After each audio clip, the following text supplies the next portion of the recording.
is a sixth dimension beyond that which is known to man. A multiverse as vast as eternity, as timeless as the Infinity Gems.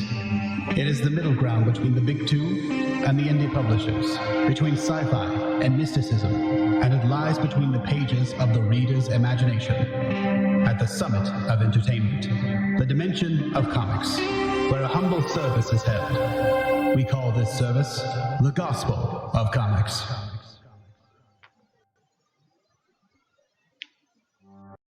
Well, hello everyone, and welcome back to the Gospel of Comics. I am your host, The Church of Failure, and with me as always is my trusty co-host, Ayrton McCartney. How you doing today, buddy? Oh, doing pretty good. Realizing I probably should have lit my cigarette a little sooner because my torch lighter is loud. We all know you're just smoking the reefer over there. It's legal where you are. Nah, I don't like the marijuana cigarettes. You don't like the reefer madness? Nah, it's kind of like my best description I came up with is when I have smoked, it's like when you hear a mosquito like close to your ear but you can't see it. Right. That's kind of what it's like for me. It's just like, okay, this is just getting annoying. I just want it to be over. I can understand that. Yeah. I think I may have told this story on stream before. I'm not sure, but there was a YouTube channel a while back. I can't remember it, or I'd plug it. But this guy did an actual review of drugs. Like it was like a full review of a certain narcotic for that day. And he I think I've heard of this. Yeah, and he would he talked about the first time he did cocaine. And he's like, I was at a bar with a friend of mine and we were drinking, but she was waiting on her friend to get some coke. So when he showed up, we all went and did coke. And then I realized I wasn't drunk anymore, and it made me mad. I've heard that that's a thing that happens. Yeah. I can kind of see where he's coming from. You know, I had just spent all this money on alcohol, and then you come and bring me some drugs that just fuck up my alcohol buzz. What the fuck?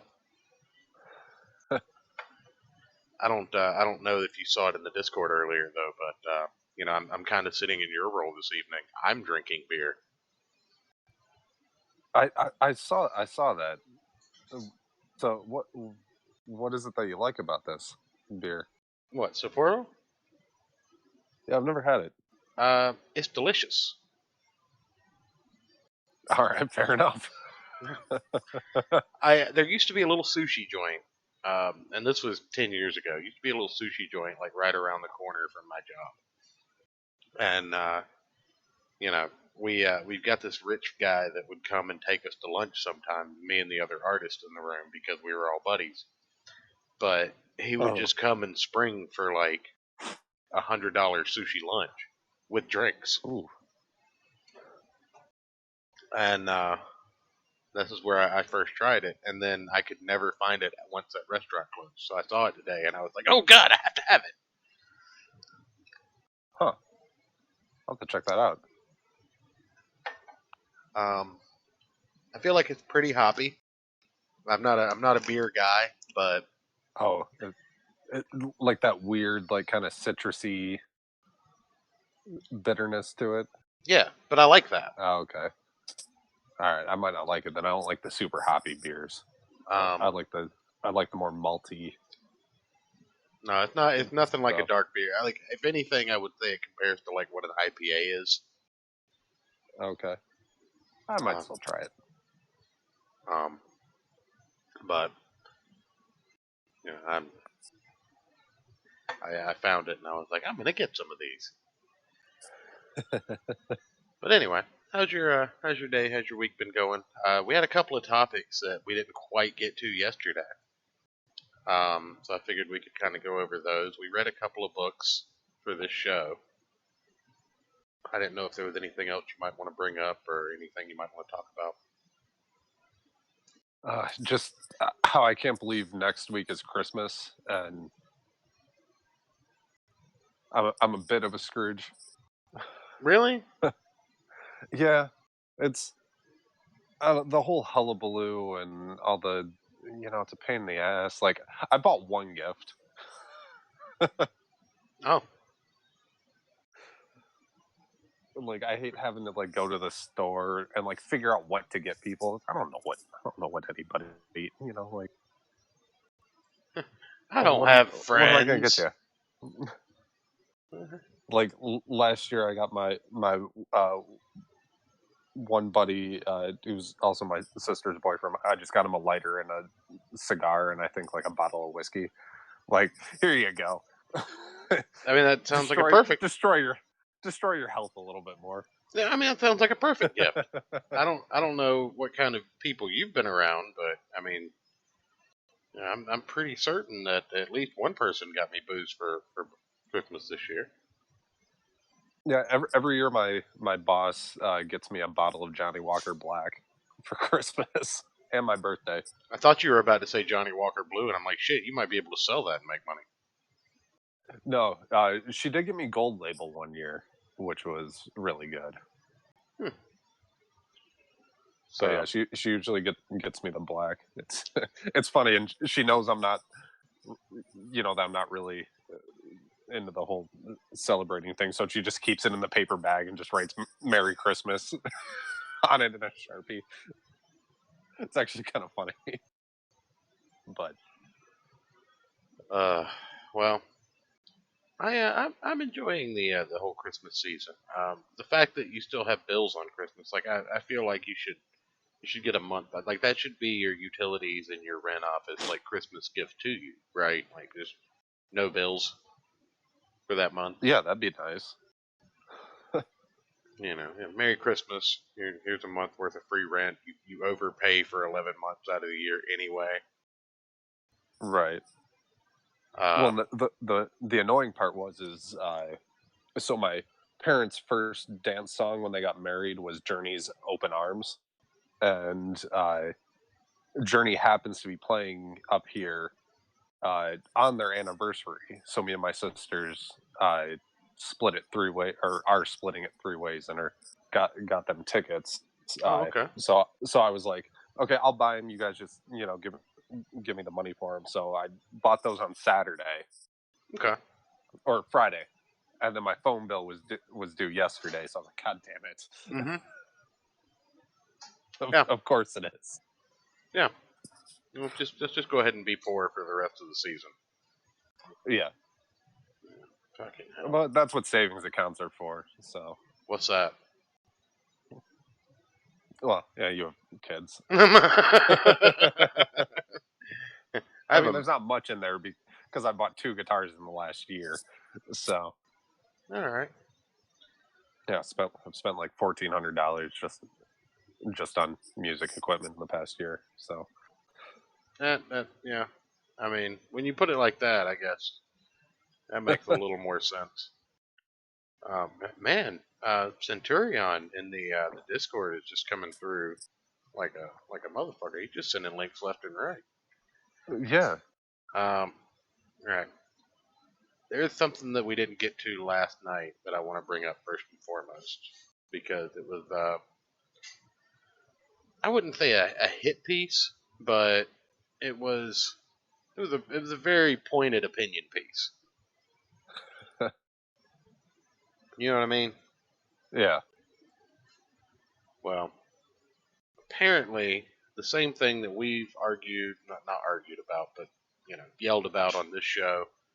The same thing that we've There's a had lot of those. Q on to talk about, just the forced diversity in comics.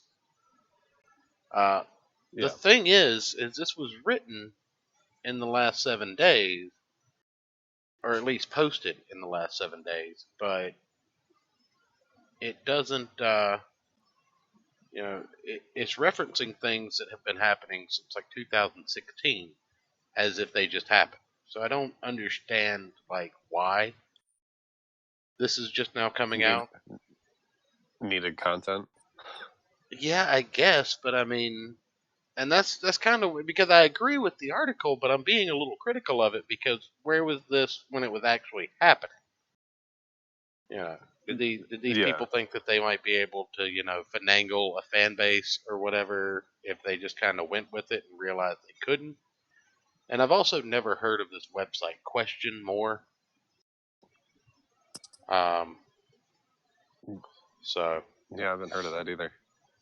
but it is an op-ed, so we're not going to take it too seriously. Nobody's throwing down the gauntlet. But they did publish this as one of their op-eds, and I wanted to take a look at it because this one's a little bit lengthy, like one of the other articles last night. So I don't know that we'll go through all of it, but I do want to.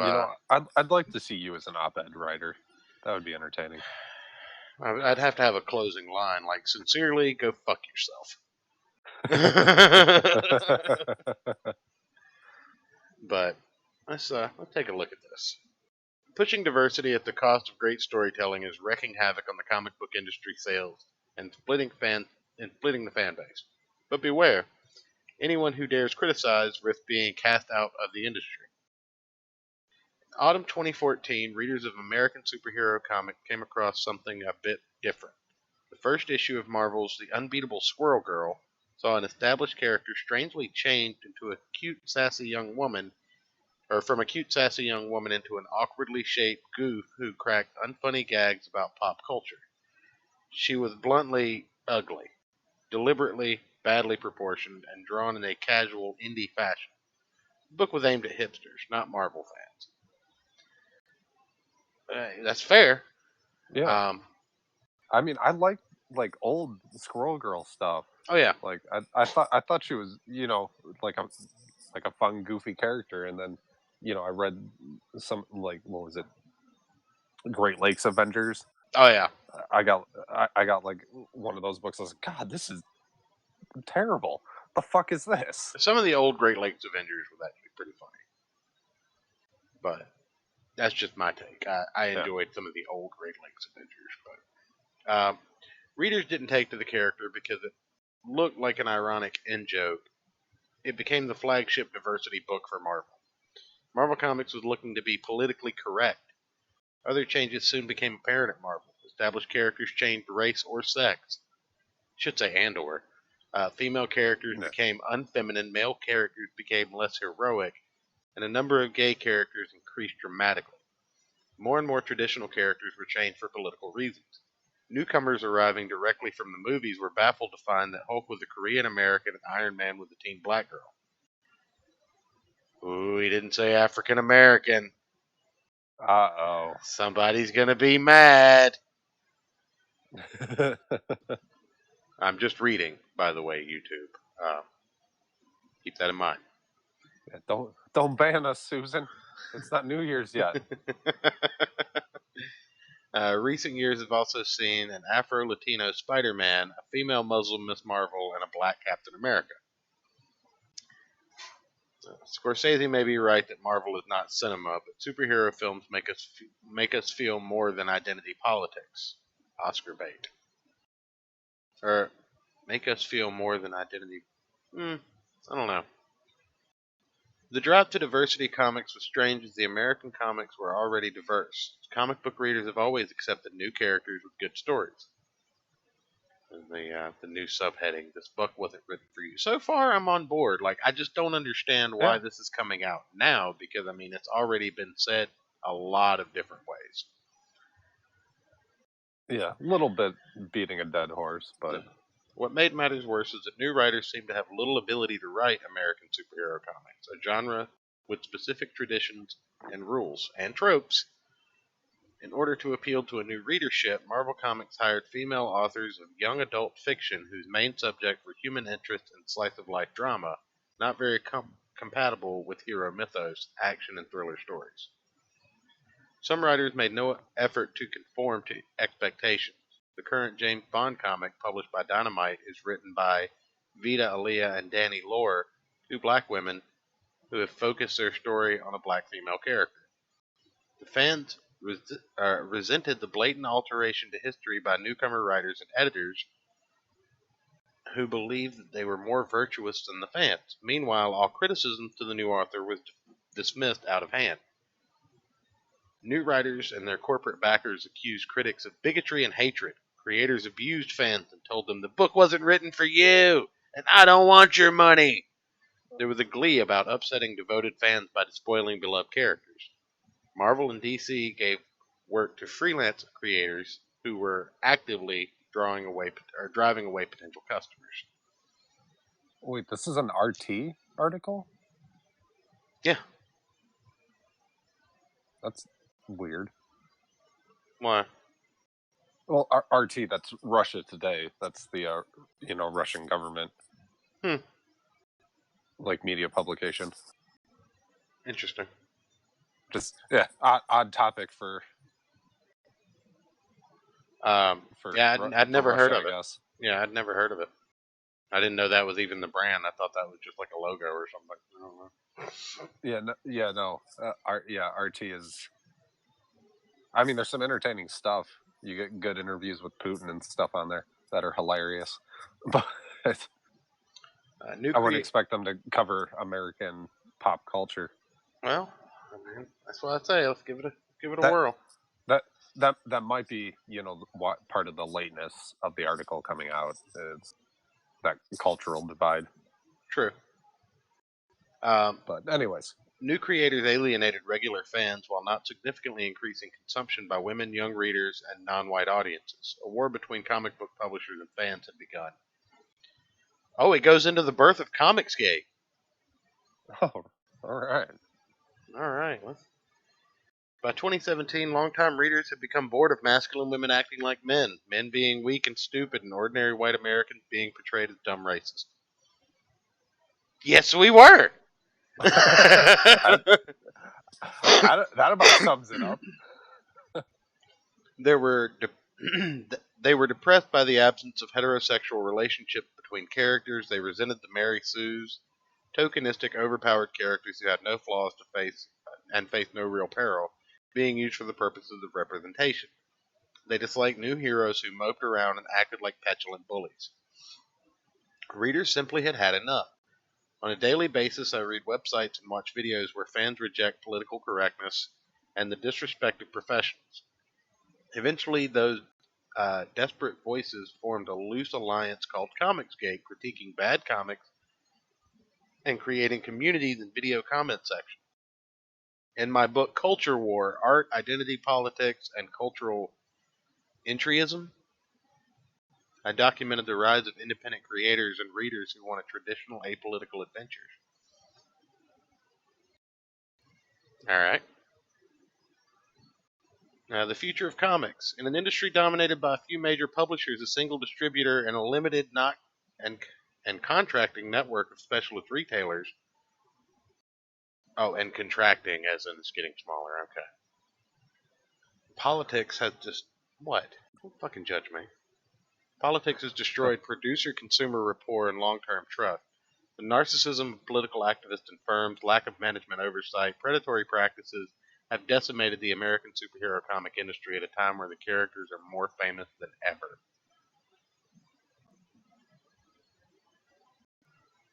DC Comics dropped Superhero Jesus after series after campaign calls it out for blasphemous. Interesting. But the future of comics could be independent creators within the Comicsgate movement. Prominent creators who believed that they had been unofficially blacklisted by their firms, including Mitch Breitweiser, John Malin, Doug TenNapel, and Ethan Van Sciver, decided to publish politics-free adventure books independently. Using crowdfunding platform Indiegogo, they sold their apolitical comic books. Van Sciver's book Cyberfrog Blood Honey raised more than $950,000. Campaign by Comicsgate creators have generated more than $2 million in a year, despite being frozen out of media coverage. They have also had to face industry obstacles. When Richard Meyer, who makes video critiques like Comic Matters with your boy Zach, they didn't call him diversity in comics, so they must still be pretty plugged in. Tried to publish his action hero comics Jawbreakers with Antarctic Press. The project was abruptly called off. Meyer claims that the deal was interfered with by Mark Waid, prominent writer and public opponent of Comicsgate. Meyer is suing Waid for compensation and ongoing litigation. The boom in crowdfunding projects has opened doors for new creators, including Clint Stoker, who runs a... Shout out my boy Clint from Downcast. Right. Yeah. The channel Sweetcast, building a rapport with viewers for regular videos. Stoker's first book, Downcast, earned $31,000. I asked him if Comicsgate had changed the landscape for newcomers. He said yes. I had a lot of opportunity because of CG. There was a lot of excitement around indie comics in CG. I benefit from networking and getting backers to give my book a shot. When asked what Comicsgate should mean to an outsider, Stoker replied, "Let the books speak for themselves." Can Stoker and others challenge the primacy of the industry giants? Primacy? Fuck you. You fucking sniggers. I hear you. You just love me fucking these words up, don't you? I really do. I know. I figure I give you enough shit. So, as long as people want to read classic stories of heroism, and Marvel and DC refuse them to the public, then they have every chance. By Alexander Adams, a British artist and writer, his book Culture War, Art, Identity Politics, and Cultural Entryism is published by Societas. That was actually well written. I mean, that succinctly says everything that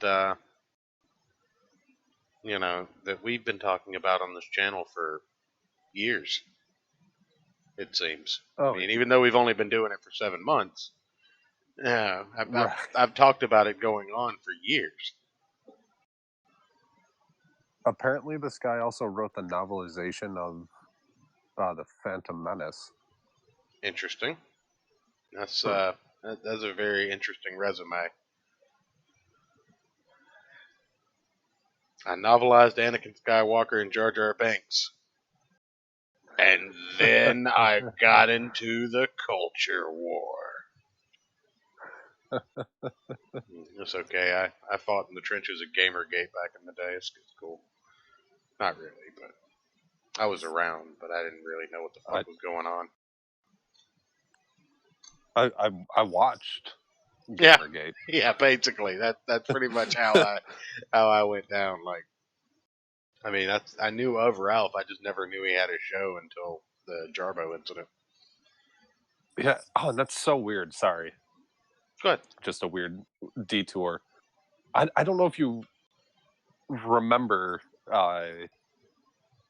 like Milo Yiannopoulos, like when he first started coming around, when Gamergate started, like how much different he was back then.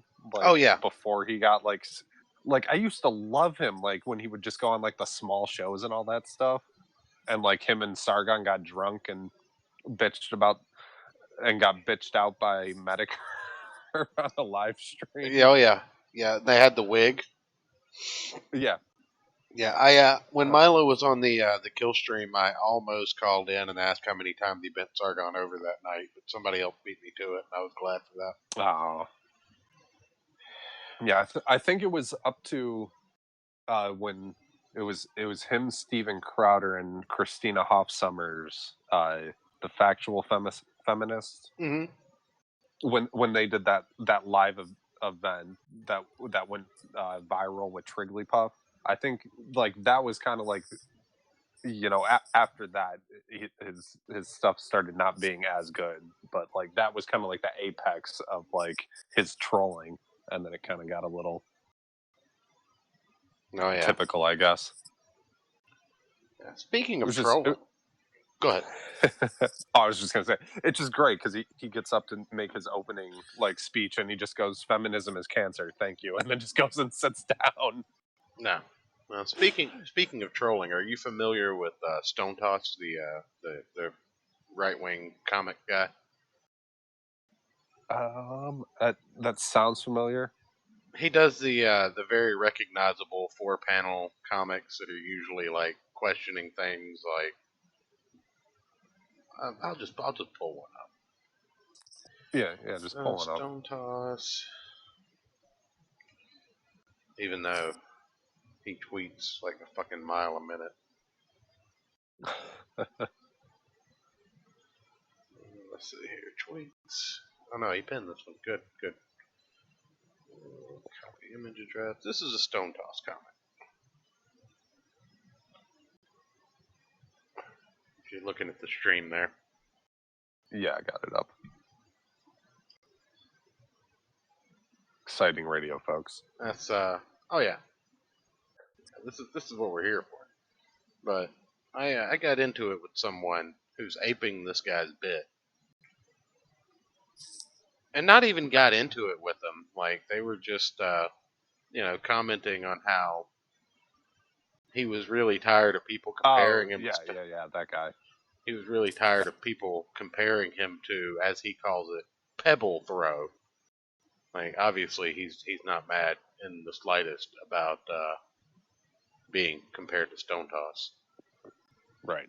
But not at all. This started a little back and forth that I figured we could talk about for a minute. I thought you might get a little kick out of it. Oh yes, because you're a normal human being and don't follow Twitter as much as I do. So it's just can I actually say I'm not internet people? Yes, actually. So here we have my response. This was in response. It's weird. It's weird. Sorry. Sometimes I feel like, doing this stuff and like when I do actually do things on Twitter, it feels like I'm that anthropologist that lived with gorillas for like 6 months. Yeah. Whatever her name was. Sure. That's what it feels like. That's what it feels like doing a show with you. Trying to communicate with the gorilla through sign language. That's fair. Hey, Coco was a national treasure, and she loved Robin Williams. Well, I mean, so was Precious, but or Treasure, excuse me. You remember Treasure? Oh, whatever happened to her? Type 2 diabetes? No, Treasure? You're thinking about Precious or Prentice or whatever her name was, the girl from Coven, American Horror Story. I'm talking about Treasure from Dr. Phil. Basically the female Clayton Bixby. Oh, okay, yeah, that. Too many people. Yeah, but now we got into a little discussion, and you'll notice this fine and outstanding individual's name is Greta Thunberg Meme Team. So you can already kind of see where this is headed. But he made a tweet that I ran across, and it just said, Nazi comic artists are now trying to copy my art style. Gotta love the herder, you'll starve under communism. And I just like, it says the artist trying to ape Stone Toss. How embarrassing. And this guy was so not mad. I think it's a guy. I didn't look for their pronouns. But they're so not always mad. Always gotta watch for the pronouns. Wait. Hold on. He's actually calling in. Yeah, go ahead. Excuse me, it's ma'am. It is ma'am. Oh, well, thank you for clarifying. Yeah, thank you. Thank you for clarifying. I appreciate that. You had me for a minute there. I thought we were going to have a little bit of blood sports on the gospel. I was like, that's not this kind of show, but we'll do it. I just want to know how they got in the Discord.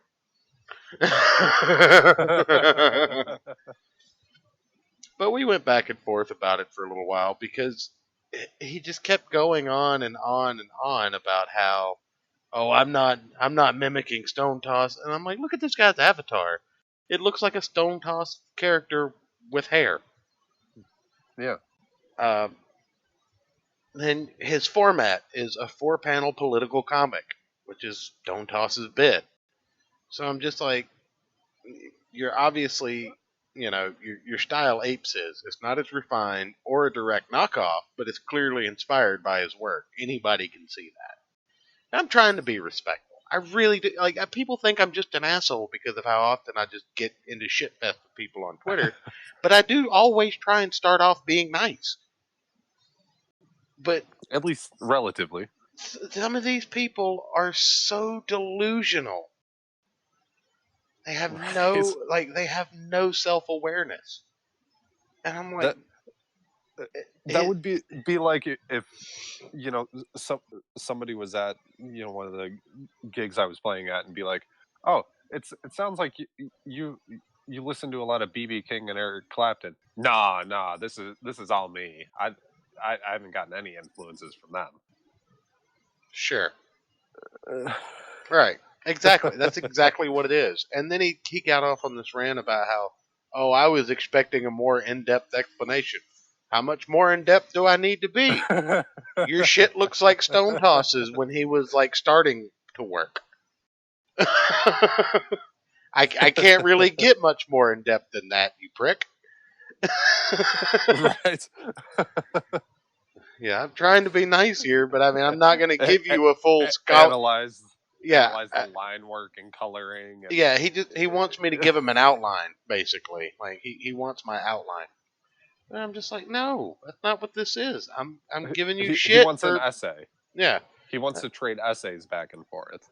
Yeah, I'm giving him shit for making a statement, not even realizing that he's aping someone else. He's like, oh, well, they blatantly copied my style, and they used my handle to try and meme on me.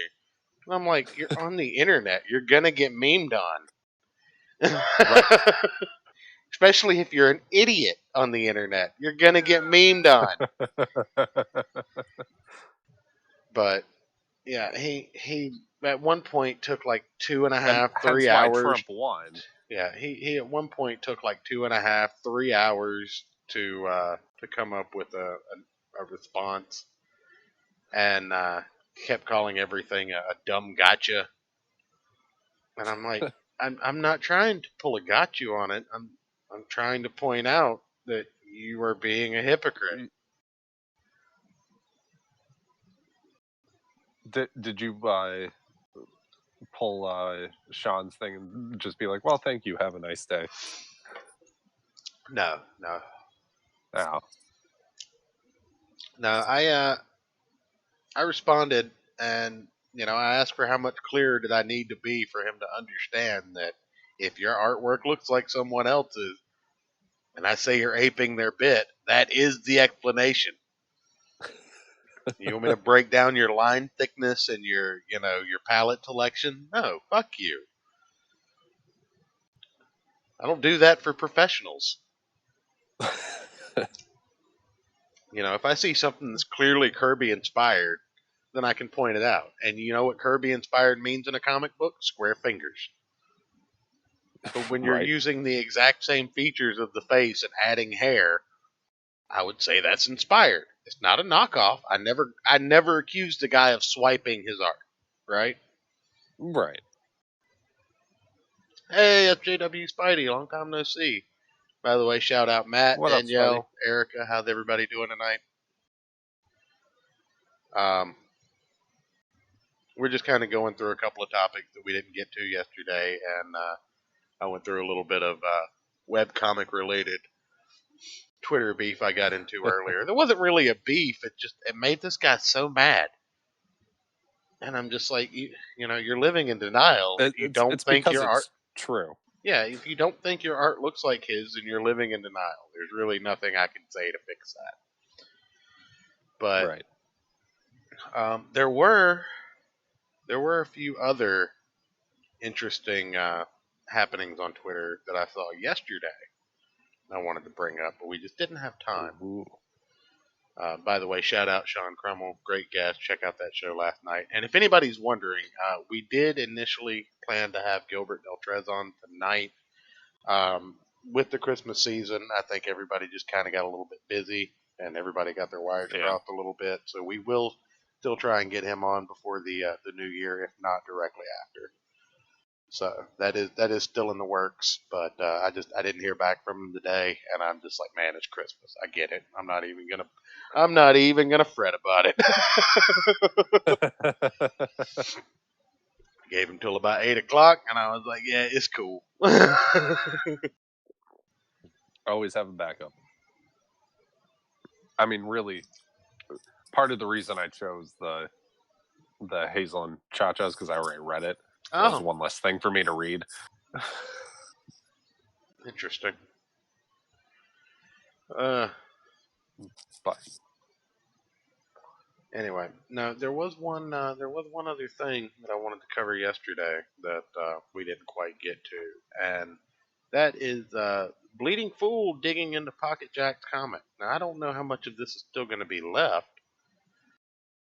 well, More Twitter drama. Yeah. So Pocket Jacks is sharing a video, and that video is categorizing how he reported a Star Wars parody project to Marvel Comics or whoever, Disney, and tried to get the project derailed and get the creators in trouble and all that good shit, and then went on a tirade. So Bleeding Fool comes out and says, as indie creators, we feel, or as supporters of indie creators, we feel necessary to unequivocally disavow this sort of adversarial behavior. In spite of the potential legalities of the work in question, we don't feel that Disney needs any unsolicited assistance in protecting their intellectual property. And I'm okay with that sentiment.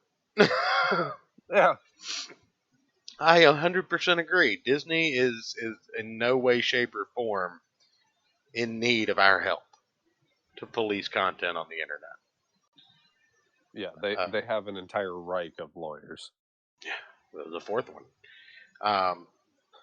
While holding creators accountable for their craft, how they deal with customers, etc., aligns with our values.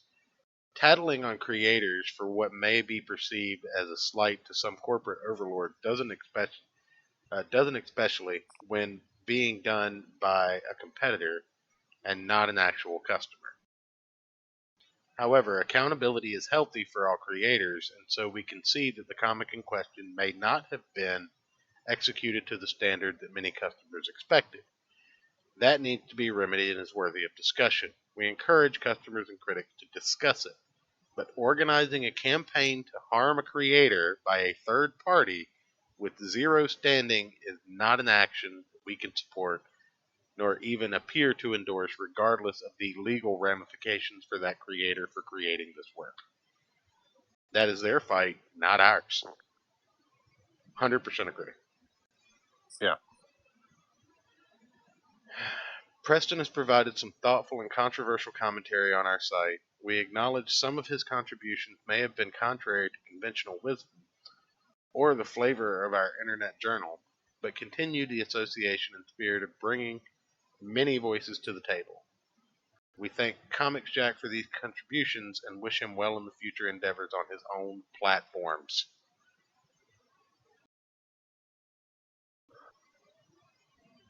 So, yeah, they just cut ties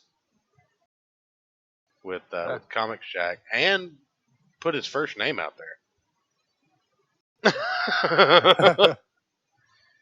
I'm not going to dig further into that. He may have already put his name out there, but that's a kind of a big deal. This was just yesterday, like 2 in the afternoon. Jeez. So, yeah. Now, 2020 is going to be interesting, isn't it? Oh God, yes. But if you take into account like what that means, this is a website actually standing up for its beliefs, regardless of what you think of this website. Bleeding Fool has lost a lot of support from the indie community because the indie community got split in half with the split of Comicsgate. However, that doesn't mean that Bleeding Fool is good or bad. I enjoy their articles sometimes. We read some of them on the show occasionally. I've Yeah. never had I've never read anything that just makes me go, now wait a fucking minute, like I have on CBR or Bleeding Cool or Bounding into Comics or whatever. Um, and not to say that all those sites are bad. I mean, you publish what you want to publish, but regardless Right. of what you think about that, taking a principled stance like that is not something you see from organizations very often. If it's not the standard, oh yeah, creator bad, money good stance, right? Of course, because why take an actual stance on anything? The latest on Frog Books, SJW Spidey, Cyberfrog, I'm pretty sure has started shipping the Ashcan stuff out. Have you been in contact with EVS at all? I'm pretty sure he set up an email to deal with things that haven't shipped yet based on tiers and whatnot. But, I mean, there are some people that are still waiting for theirs. And hopefully, by the time Wreck Planet comes out, this won't be as big of an issue. Sean Crummell was waiting on his, the guest from last night. I inadvertently may have rubbed the fact that I got mine in like the first week in a couple of times and not meant to. But I didn't spoil any of it for him.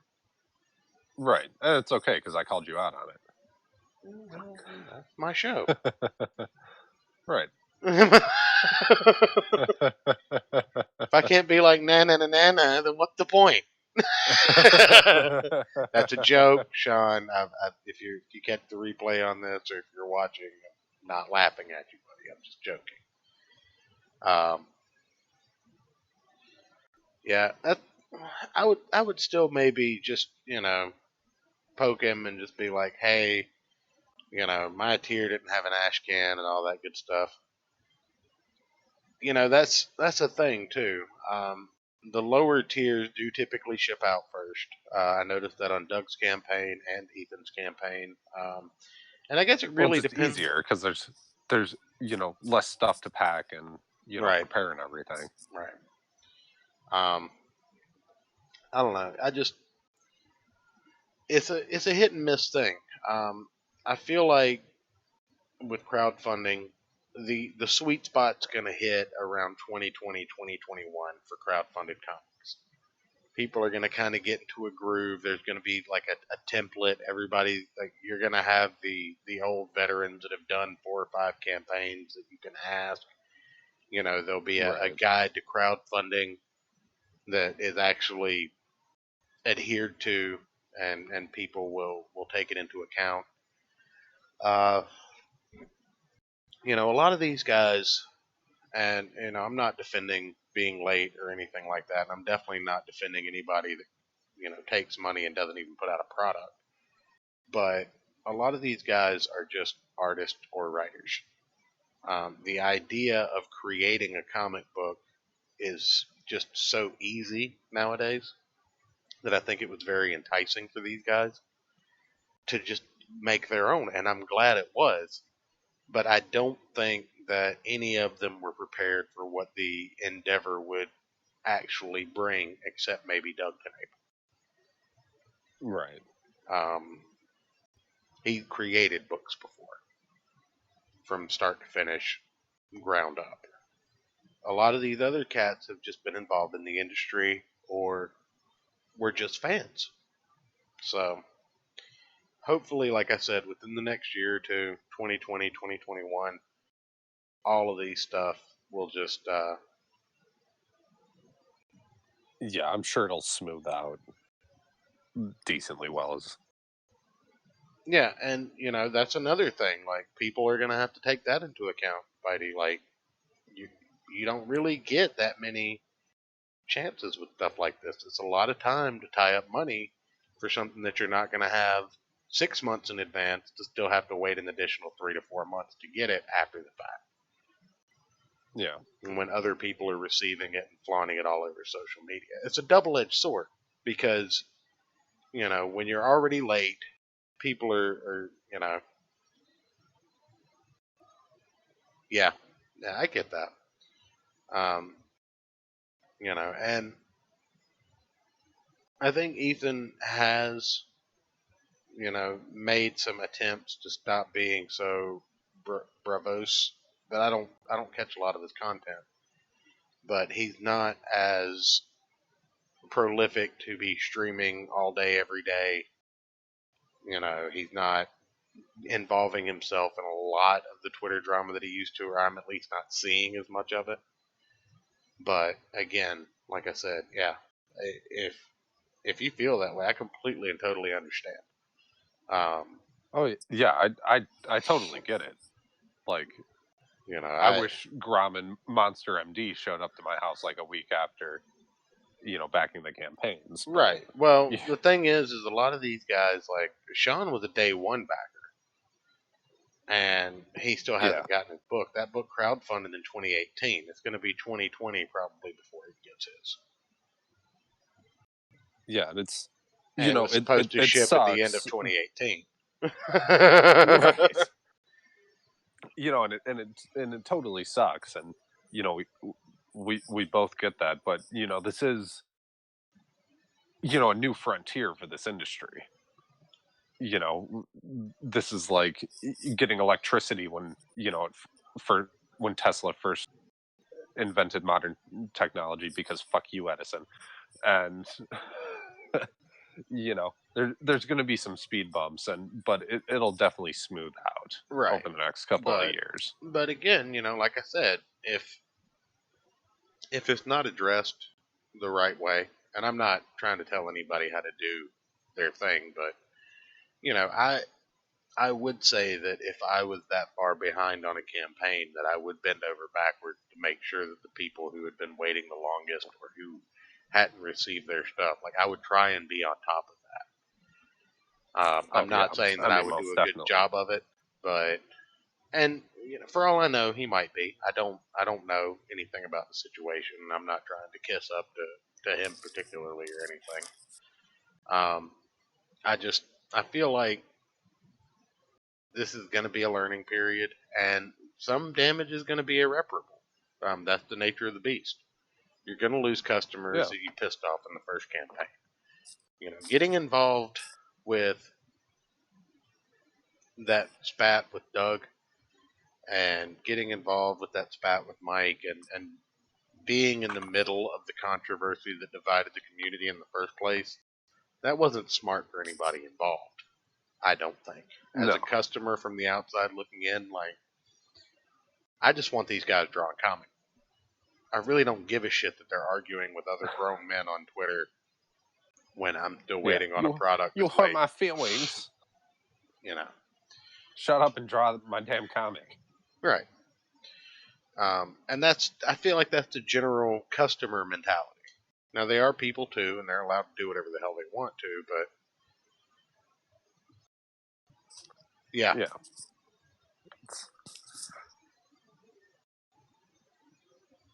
Oh, yeah, no.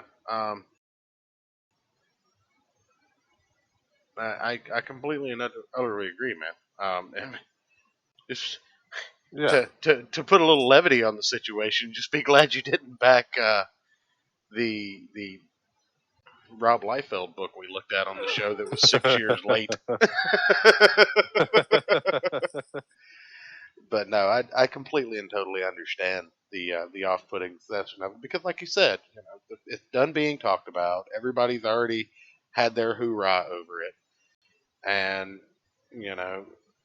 the next thing that's going to happen is a big hardbound collector's edition of everything except Blood Honey before Wreck Planet even goes in, and it kind of leads into another discussion I think we can probably table for another day. But at what point does crowdfunding either have to replace the mainstream in order to keep itself alive, or at what point does it become so overwhelming that people just get burned out on keeping track with everything?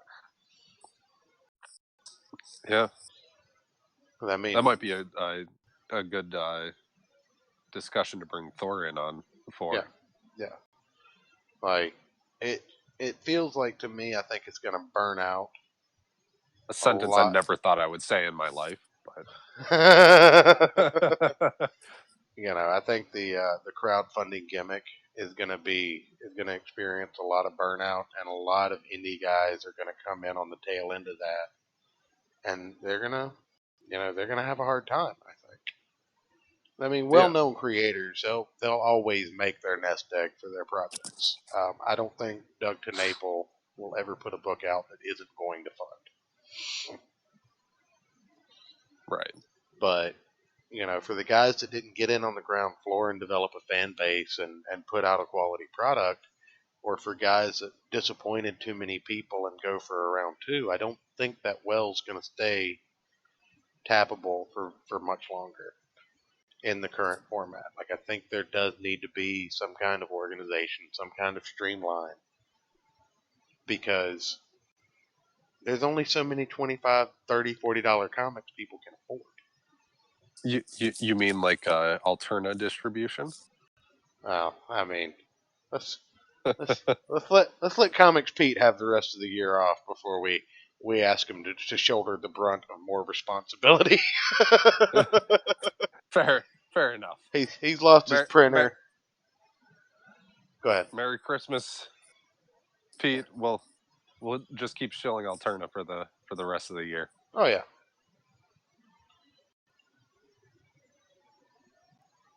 Yeah, I definitely feel that, and I think that's something that needs to be listened to, and I think it is something that we need to be able to bring to the creators' attention if they're going to make themselves into public figures. Yeah. On every case, I think that the idea that Right. the criticism, it needs to be taken to heart. It doesn't need to be taken as an attack, but it needs to be taken to heart, and it needs to be done better the next go round so you can maintain those customers. Because in the grand scheme of things, isn't that what all this is about? Is maintaining the customer? Making the customer that is happy. Capitalism 101. Well, I think it's Comicsgate 101 too. Well, yeah, that too. I think Dick Masterson said, anytime you say "in my opinion," you should just instead replace it with "I suck cocks." But I don't know that I'm going to do that. But in my opinion, I think that I think that it should be kind of a sounding board effect, and there should be kind of a series of checks and balances put in so that you don't lose that overall customer, because that's what we're trying to escape. We don't want creators who just completely denounce anybody who critiques them. We want creators that take critiques to heart, and if they're good faith critiques, they need to be handled, and to make the customer creator relationship that much stronger. But that's a tirade I didn't even, or not even a tirade, but that's a ramble I didn't even mean to get onto. But no, I definitely understand, and I actually think about what Spidey's saying a lot, because not in his specific example, but for me, the problem that I have with so much stuff being crowdfunded is that there's no way to get everything that I want, just because of monetary constraints. And that doesn't, that's not donate to me so that I can buy more comic books, wah, wah, wah. It's just not fiscally responsible to purchase that many comic books on my income. I could make double my income and it still wouldn't be fiscally responsible to tie up. I think if you backed everything that was going on at one point in time, you were putting down like close to a cold grand. Oh, probably. And then there's all the tiers where you can get bonus content, stuff like that, and you want that stuff, but it's legitimately like there being a special edition game out every other day for a limited time. And there's, it's very constraining to the marketplace. Like, it's not like in comics where you go, okay, well, I can't pick it up this week, I'll just go get it next week. You may never get an opportunity to get this thing again. And not just in an exclusivity, like certain creators have plans to keep their projects in perpetuity so that new people can jump onto it. But say you had never heard of Cyberfrog, right? And Right. I show up with a Cyberfrog Blood Honey, and I tell you how awesome it is, and let you flip through it, but I don't let you keep it and read it or whatever. And you want to go find your own copy. Well, if it takes 6 months for another campaign that's offering Cyberfrog Blood Honey, and it's $50 on eBay, are you more likely to forget that project and not pick it up again, or worry about it, or even think about it the second time? Or are you more likely to wait around with bated breath for half a year for that project to go live so that you can get it? Like how much retention are you going to have after the hype dies down on something? Yeah. Whereas if it was just available, like on a website, on a print to demand order, or you do like a countdown where whenever this date hits, the sales are, and you constantly have it rolling for 2-3 week Right. intervals or whatever, month-long intervals. At the end of every month, we're going to take all the orders and process them and ship them out. And then you have to wait until next month to get back in.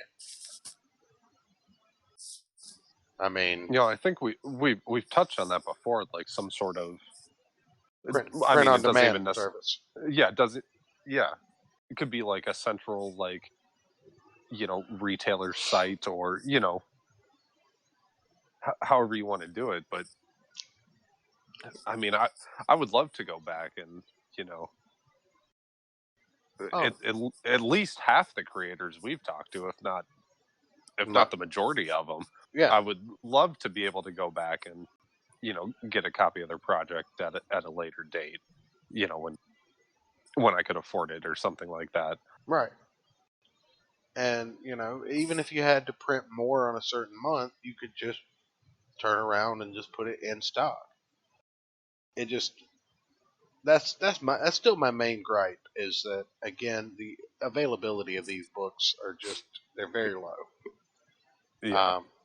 Perfect segue opportunity. You know what is very highly available this time of year? Headaches? Christmas comics. Too many. Oh, I was going to say not enough parking spaces at the mall, but Christmas comic books. They're in abundance this time of year. Everybody's got their Christmas special coming out. A lot of them are old, and we just revisit them. But Christmas comic can be some of the most interesting or some of the weirdest things you read pretty much ever. You mean like both of the books we looked at for tonight? Yeah. Take into consideration that you have superhero tropes mixed with what is essentially a superhero trope in Santa Claus. Santa Claus is a superhero. I mean, not many mortal men that I know can shrink down and fit in the side of any chimney. Not many mortals that I know can control 9, 10, 11 reindeer at a given time. I forget how many reindeer he has. Or sustain themselves on just cookies and milk. No, I can do that. I mean, yeah, I know a few people that can, but there's not many. But no, and then carrying around a bag full of toys for every kid in the world. Santa Claus is most definitely a superhero. Well, not every kid. There's Jews and well, no, they don't celebrate Christmas. That nothing racist about that. So Muslims, they don't celebrate Christmas either. Come on, man. He's got presents for those guys too. Well, how do they get presents if they don't celebrate though? Look, why are you ruining my Christmas spirit? It's just a legitimate question. You know, if they don't celebrate it, why should they get presents? Should I fire anybody in the chat? Anybody at all? Should I just go ahead and fire him now? They would have you fire me for sneezing without muting myself. That's Yeah. not fair. They'd have me fire you for muting yourself to sneeze. That's very true. But anyway, Santa's a superhero. He has toys for everybody except Ayrton. He's got coal for Ayrton. That's fair. But He's gonna give. Place gets pretty cold. He's gonna give Ayrton's Is toys it blue to the coal? Jews.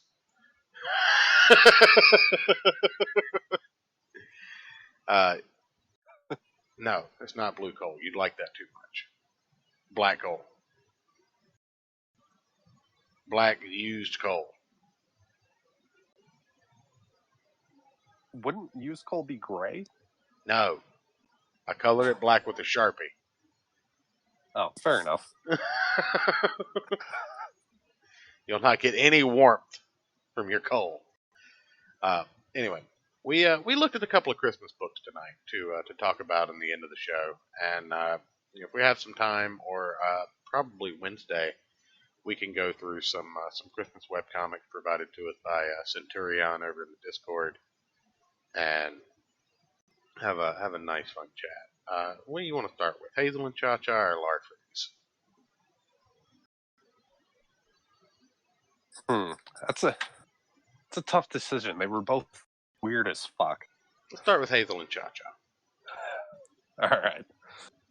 So, anybody who caught our episodes on the Umbrella Academy are going to be familiar with Hazel and ChaCha.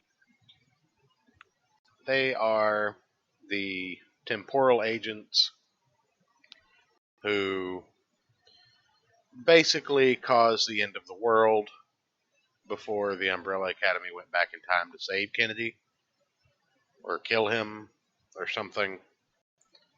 There's some tomfoolery, but these guys were basically in charge of tracking down Number 5, and they are batshit insane. Most recognizable because of their oversized mask and just complete and utter batshit demeanor. Hazel and ChaCha Save Christmas was written by Gerard Way, art by Scotty Allen. Scotty Allen on what is it? Story and inspiration. Art is by Tommy Lee Edwards and letters by John Workman, with the cover by Tommy Lee Edwards and Jim Mahfood. Mahfood. That's what it says. Interesting. But now I don't know if it was just me, but in reading this, I had a hard time trying to figure out what the fuck was actually going on. Yeah, I still have no idea what happened in this book, but it was fun. Yeah, we open up with the new mandate at the time. I guess I'll just call them the time cops. Yeah. We open up with a meeting between all the time cops, and there's a new mandate to not have any casualties that aren't supposed to be there. And they call that what? Collateral corrections. And no collateral corrections. Yeah. And ChaCha is the pink-headed one, correct? Pretty sure. Yeah, maybe. They don't ever address each other by name in this book that I can tell. Pretty sure ChaCha's the pink-headed one. Oh no, ChaCha's the blue-headed one. Okay. So Hazel is going on about the existence of demons and ghosts for the duration of the issue, but is excruciatingly pissed off by the idea that a collateral correction is going to be punished, even though they call it a correction, which means it should be corrected. Yeah. So it's a pretty funny exchange, and the idea that ghosts exist, and they talk about several hauntings throughout the book. And there's also a pre-Cro-Magnon time agent who, which they I make kind of fun love. of. Yeah, but you cut back over to a teenage kid who just is kind of a shitbird, and nobody likes Wait, him. hold on. What? I want to bring up just one line from their boss. Oh, go ahead. It says, "So no more of that. Got it? And remember, no weapons of mass destruction on individual corrections." Yeah, and then then they have this exchange back and forth, like, how exactly are we supposed to deal with this?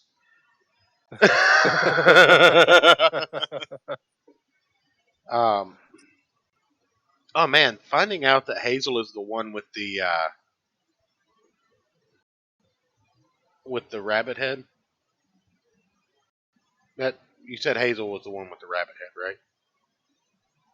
Yeah. Okay. Finding out that was Hazel, like, completely fucked my whole perception of this book up. Because and you'll see why at the end, audience. But Okay. we're introduced to this guy named Pete who has no friends. His entire class is making fun of him, and I think you're supposed to kind of feel sorry for him a little bit. But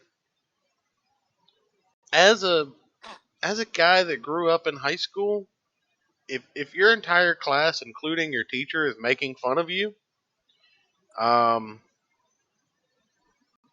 that's probably on you. Oh, Jesus. Sorry. I I might have a Twitter debate about to happen on my end here. Oh God, about what? So somebody posted best argument against Brexit. It's just a bunch of really hot European chicks talking, Yeah. And I liked and retweeted it because it was funny, right? Yeah.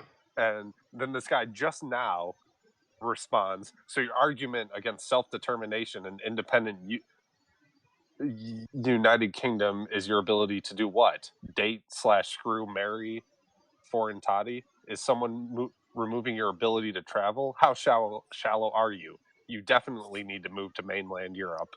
One, I'm American. But I just said to him, I was like, it's a fucking joke, you twat. Calm down. Oh no, you have to use the word cunt. That's the one they understand. Yeah, But I'll let you guys know how this progresses throughout the rest of the show. Awesome. That's exactly what I wanted. Anyways.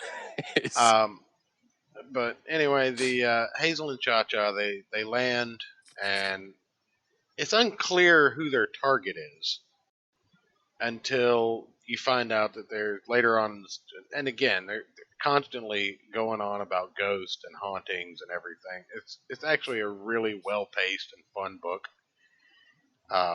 But it's not very action packed. Like, you see that, Pete gets home and he's being a shitbird to his mom about his little brother. His mom's married. They have a stepbrother or whatever, and she's just like, take him to the mall, take him to the arcade or whatever. They give him some money, and you see Hazel and ChaCha. So initially, you're thinking that Hazel and ChaCha are tracking down this kid, right? Right. But you find out eventually that they're not tracking down the kid. There's apparently a rogue time agent. Now, again, at some point, you find out that there's some kind of conspiracy, and people are talking about how Santa Claus is real, and that parents have to pay him off over the course of the year until their kids are grown or something, or until their kids are older, something like that. It's very strange. Yeah, like the actual lie about Santa is that he doesn't exist after you turn like 6. Yeah, or something like that. 9, It's I think, is the really weird. cutoff. 9 is the cutoff in the Okay. book. But yeah, it's very strange, and I don't quite understand because it's almost forced or whatever. But it pays off in the end, so I guess it's set up so that it can pay off at the end. Is it paid off? It is, I think. I'm Did you not? I'm still not sure what actually Well, happens in this book. you find out about the the Time Bandit or whatever, and Hazel and ChaCha track him down. He actually takes the kid Pete hostage and tries to hold them off. Well,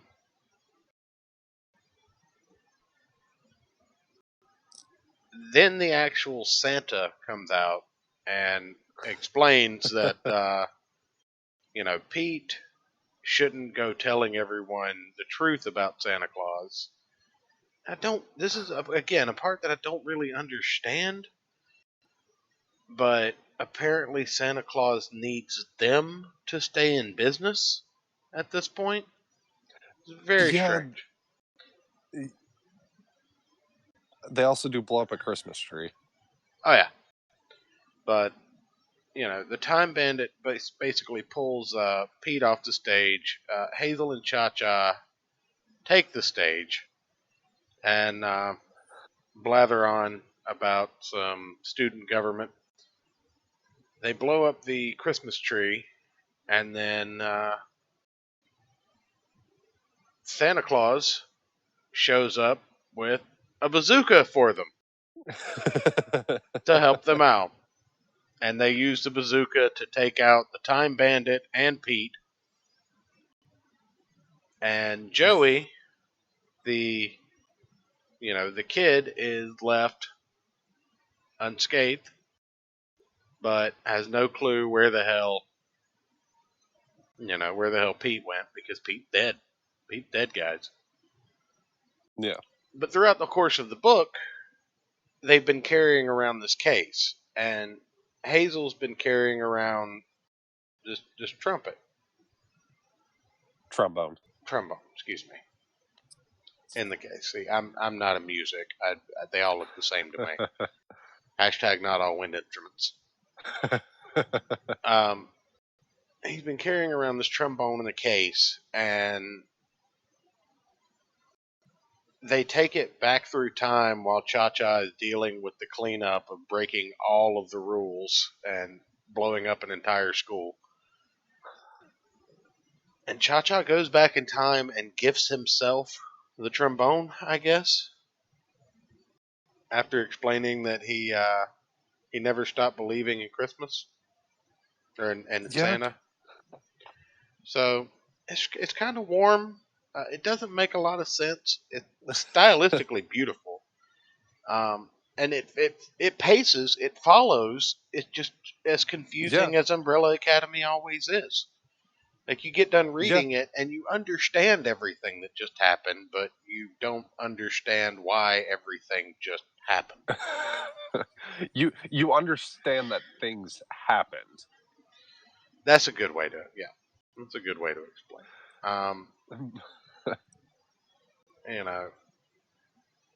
But you also see that Santa Claus at the end is left with a card for the Tempsa Alternus and Hazel and ChaCha. And you end off with this nice little, happy holidays or whatever. And Joey explaining to his friends at school that Santa's real, I know for a fact. So, it's pretty nice. But yeah, you get kind of a glimpse of a little baby Hazel, little tiny kid Hazel. Yeah, little 9-year-old Hazel. Yeah. So it's I don't know, it's interesting, and that's the payoff, and that at the end, I mean, that it sends a little chill down your spine. It's a fun story.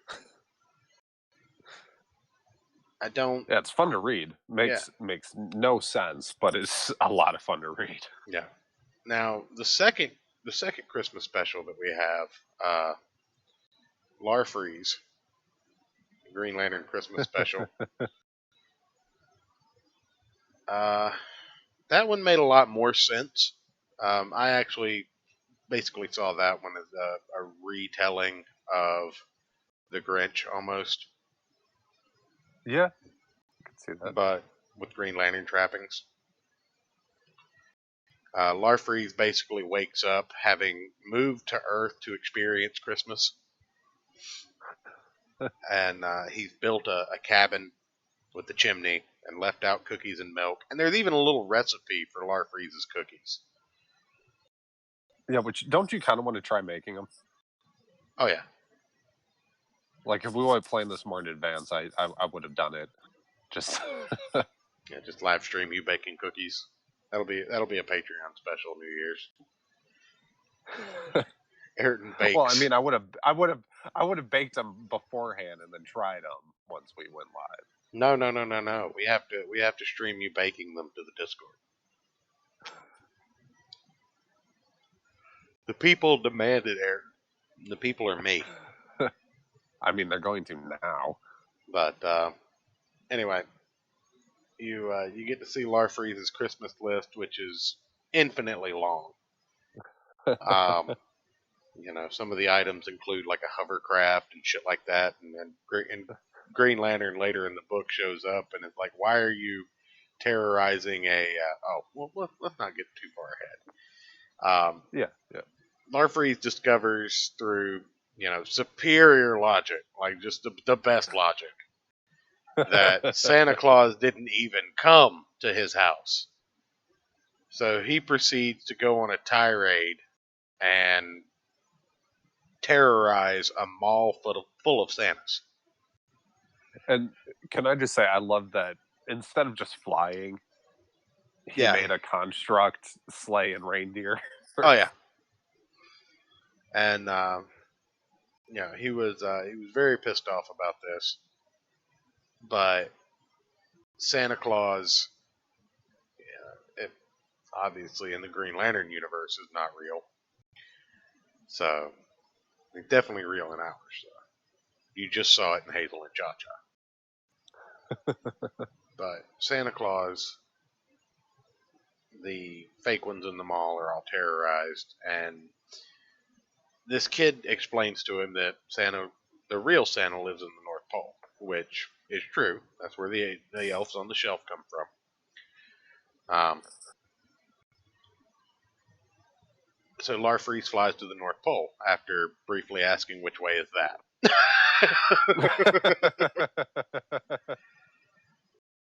Go west. Right. Go south far enough, you'll get there. Yeah, that's true. And did you notice there were a lot of little activities in this book? Yeah. Like you could cut out a Christmas ornament. You could cut out a Christmas ornament. There was a little maze. Yeah. It was fun. But anyway, he flies to the North Pole, and then he just proceeds to threaten to melt all of the ice until Green Lantern shows up, makes a crack about global warming.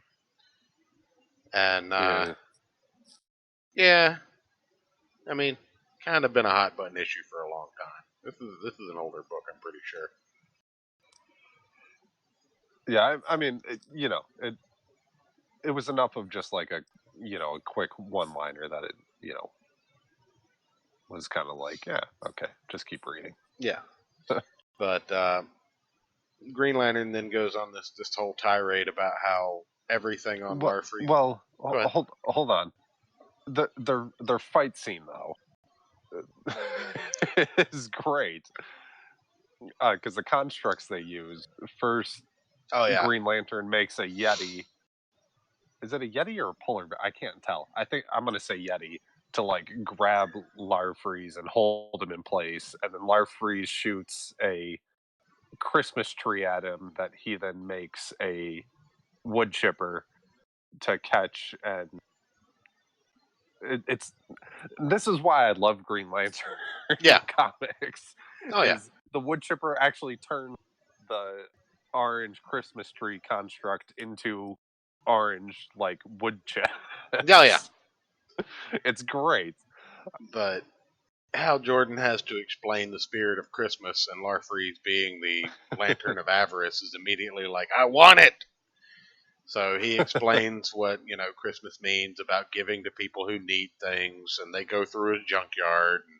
I don't know if they're just, pantomiming delivering toys, or if they actually do deliver the toys. I like to think that they do. But, they pull all of the toys and the supplies and everything that he's hoarded in his junkyard and distribute them to places that they need to be distributed to. And then he starts looking at Larfreeze's Christmas list, and he's like, all of these things you can pretty much make with your ring. You don't need any of the stuff. If you really want to understand about the Christmas spirit, look at these things and ask, do I need any of this? And there's a heart. What do you need a hovercraft for? They drive on land and sea. Which is a valid response. It really is. But there is a little bit of a heart jerker moment at the end. I won't say it's a tear jerker because men don't cry.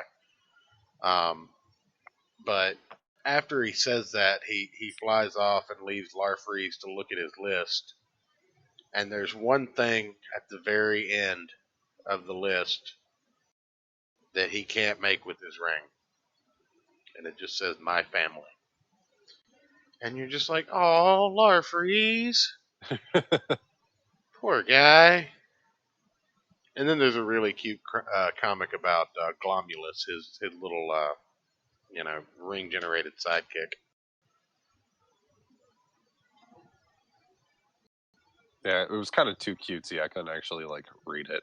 Oh no, man! He's going through all the different Lantern Corps and acquiring toys and things for Larfreeze for Christmas.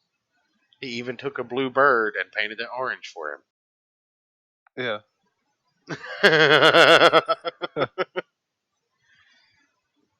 But yeah, both of these stories, they're fun all the way up to the end, where it's just like, aw, that's entirely too deep for how much fun this was. Right.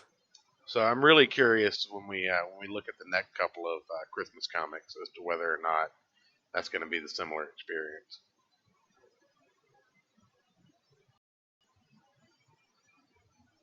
And I just want to point out with this book in particular, I always love the different with the different ring cores, Mhm. how stylistically the constructs look. Right, so the red constructs are always they kind of look like they're on fire, Yeah. and not quite solid and stable. Right.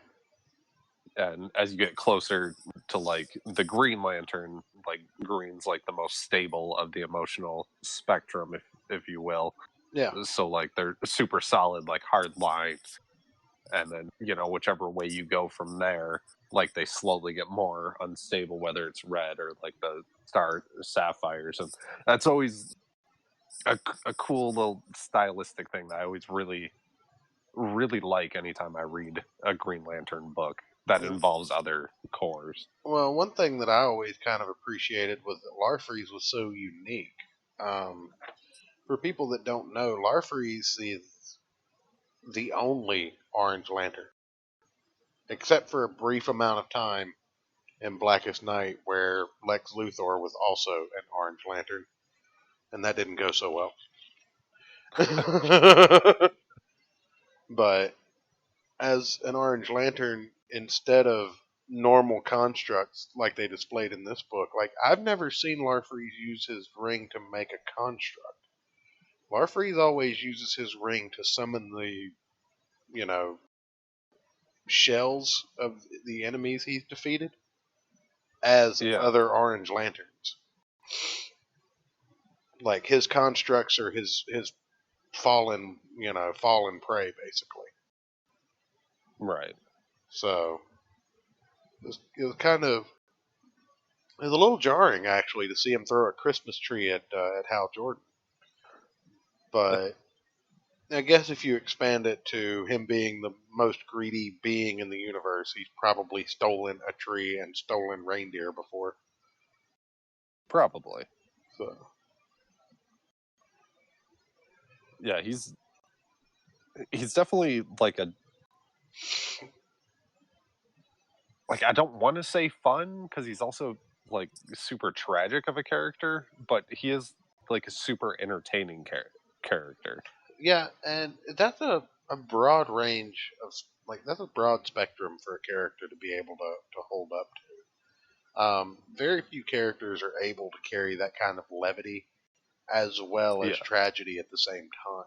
Like you can tell both kinds of stories with pretty much anybody, but it's very rare that you have a character that can coexist both as a psychotic lunatic and a tragic, a tragic character as well. Because usually Yeah. about the time you start murdering innocent people, people stop feeling bad for it. Like nobody feels bad for Cletus Cassidy being locked up or having crap beaten out of him by Spider-Man. He's Right. just a psychopathic murderer. But Larfreeze is completely and utterly alone except for his stuff. And the Orange Lantern, like the Orange Power Battery, it's embodied with it's linked to the embodiment of avarice and greed in the universe. So his condition could almost be likened to a sickness or an infection. Yeah. Right. Because it.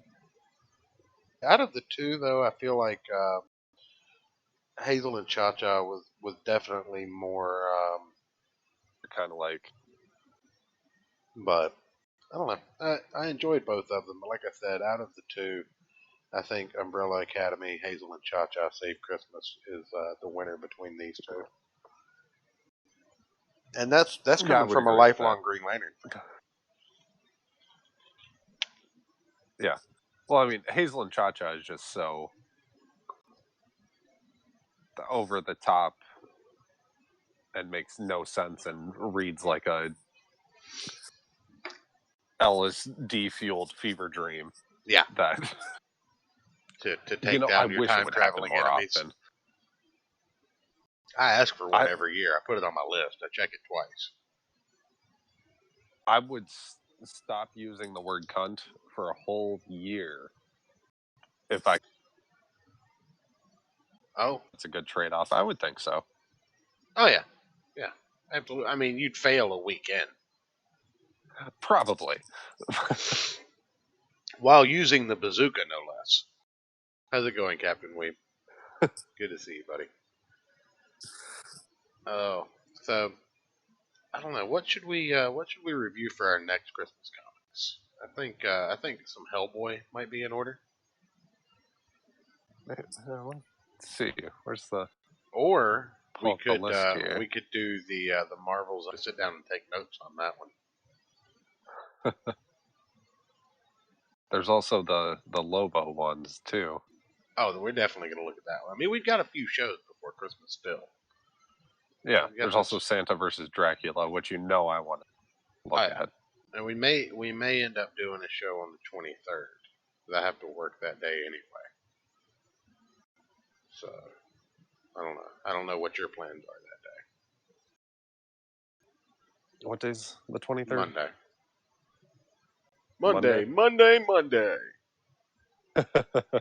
You said the 22nd. I mean, I have to work, but wait, what day did you say your Christmas thing was? The 21st. 21st. So Saturday. All right. I'm just I'll have to get ready for that. Oh, well, have a good night, buddy. Weeb. Oh, is he ducking out? Well, go ahead. Go ahead and ask. I think he's going to ask if you want to guest co-host on the 21st. Well, I was going to ask him if there's like a Christmas like manga or something. Oh, I'm definitely that sure he knows of that he likes. Yes, I said Santa versus Dracula. Yes. Yeah, we have a buku of Christmas comics to look through for the season, and there's Yeah. more coming out every week as it gets closer to Christmas. But I'm going with a few classics. Hazel and ChaCha was out this year, but it was in like November, right, or October. Yeah, it came out in, I think it was November. I'm trying to remember. It was early. Yeah, it was like weirdly early. It was one of those things like I saw it like in the store and I was like, no, it's too early for this. Why are we getting a Christmas book so soon? I think it was like early mid-November it came out. All right, yeah, and like I say, if you wanna come on the 21st while Ayrton's incapacitated, I've got a fun little bit that we can Yeah, I'll put be up. bowling. Yeah. Use a stream bit rate. What? I might throw Discord on my phone or something and pop in for a couple minutes. I might just I can downgrade you in the Discord and then just kick you out. That'd be great. Merry Christmas, jackass. I mean, I'm surprised you haven't done that yet. I'm not that big of an asshole today. But yeah, we'll figure it out. DM me on the Discord. Don't let us hold you up. I think we're gonna wrap up a little bit early tonight. That's one of those nights. It is. I'm tired. It's Monday. Yeah. And we've been working. Tomorrow's the last night for the that open mic thing I've been doing for the year. Oh, really? Taking a break the last couple weeks, so I'm gonna be out late tomorrow. Oh, okay. All right. Should be fun though. I got some good songs in my set list. I've been working hard on. I'll make sure to text you a picture of Brie Larson's feet about halfway through the evening. Keep you going. See, after stupidly pulling that up, like I almost want to go get a pedicure just to make sure my feet don't look like that ever. And we're men. Pedicure is feet, right? Yes. Okay. I get them mixed up. Mani-pedi, hands and feet. Manicure, I will pedicure, say, hands and feet. My best friend from high school, she's a hairstylist. So when she first started, cosmetology school or whatever, she would, practice, like cutting my hair and stuff like that. And they were doing like learning that stuff. And she's like, I'm going to give you a manicure. Why? She's like, come on, I need to practice. Sit down. Shut up. All right, fine. I will say there was one bit where it was like a hand massage almost. Mm-hmm. And my hands like always hurt and it felt so good. I was like, can you just like keep doing this? Like, can you not do the whole thing with my nails? Just keep rubbing my hands for the next 20 minutes? Oh, yeah. Maybe one day I'll go into the story about how I let an apprentice piercer pierce my nipples. Ooh. Yeah. That was a long time ago. And a lot of pain ago. I kept those things begrudgingly, even though I thought they looked stupid as shit, for almost 15 years. Just because of how much pain I had to go through to get them. Right. At that point. Yeah. But, yeah, it was once I had children that I took them out. But yeah. You go over to somebody's house for a beer and you end up walking away with a nipple ring. Yeah, you gotta vet people before you go over to their house and start drinking. Oh no, you're good, buddy. I know what you're doing. You're taking over the galaxy one segment at a time. Sector. Yeah, we see you out there. You're out there. If you run across a Green Lantern in your game, let us know. You could probably beat him with that ship you got the other day. But anyway, I think that about wraps it up. I've got the Christmas comic strip, but we'll talk about those. I've got another crowdfund comic that we will try to get the creator on to showcase in the next couple of weeks. If you guys want to check it out, it is Tales from the Classroom on Indiegogo. All right. The brief overview is a fun-packed post-mortem romp following everyone's favorite teenage zombie, Rob Muerto, as he struggles to adapt to his new school. Tales from the Classroom. It looks like it just broke 101% funding. It's got 90 backers, $2,027. Get a digital for $8. Oh man. You can get digital premium, part 2 preview. Ooh. A physical for $13, double for 21. Nice. I mean, not expensive. 33 is 3 copies. A variant cover, thank you note, 2 character sketch, or a part 2 character sketch, and 4 high res pinups. So nice. The artwork looks fun. oh yeah, it's very reminiscent of it's like old school Scooby Doo cartoons. Yeah. And not in a bad way. Just that's very. Oh, I love the old original Scooby Doo cartoons. I mean, they had a budget of $12 per episode. It was great. So I'll see about getting him on here to talk about that. Hopefully we can get that done before Christmas. I'm trying to have some cool guests on for some shows, so it's not just us two blabbering on for 2 hours multiple times up until Christmas. Not that I mind, but try to make it fun and exciting for the guest. everybody watching as well. But with that, I think that's about all I've got for this evening. You got anything else to add? Happy Hanukkah. All right, not what I was expecting, but good.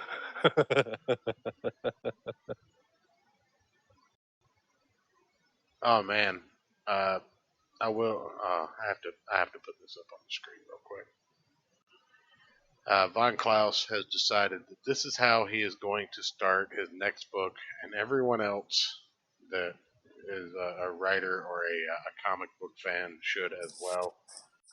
See if we can get this up on there. There we go. Let's give the stream a second for Ayrton to catch up with it while. Yeah. Fucking 20-second delay. Well, probably for the best. They don't want us to start using the gamer words. Right. Any minute now. There we go. 3 weeks later. Yeah, that's how every comic book should start from now until the end of time. It really should. So, thanks Von Klaus for chiming in there and letting us know. But again, with that, everybody, I hope you have a great evening. We will see you back here on Wednesday night. I have no idea what we'll be talking about then. Probably more Christmas comics. Hopefully, we will be able to secure a guest by then. I will announce it as soon as I have it locked down. And then something will probably fall apart to make me look like an asshole. But you guys love that about me. It's what makes me charming. Exactly. Anyway. It wouldn't be the gospel of comics if everything went perfectly smooth. But right. You noticed, I wasn't late. There was no tech issues. I was gonna say, now that we're at the end of the show, I think I can safely say it. The audio's actually been pretty good tonight. I'd say the past couple of weeks I've been I'd say a good like 80% of the time I've been pretty good. I'd say about 65, but we'll meet in the middle and Alright. call it 67. All right. Anyway, thanks again, everybody, for showing up and piping in the chat, sharing everything on Twitter and all that good stuff. I hope you all have a great evening. Good night, everybody.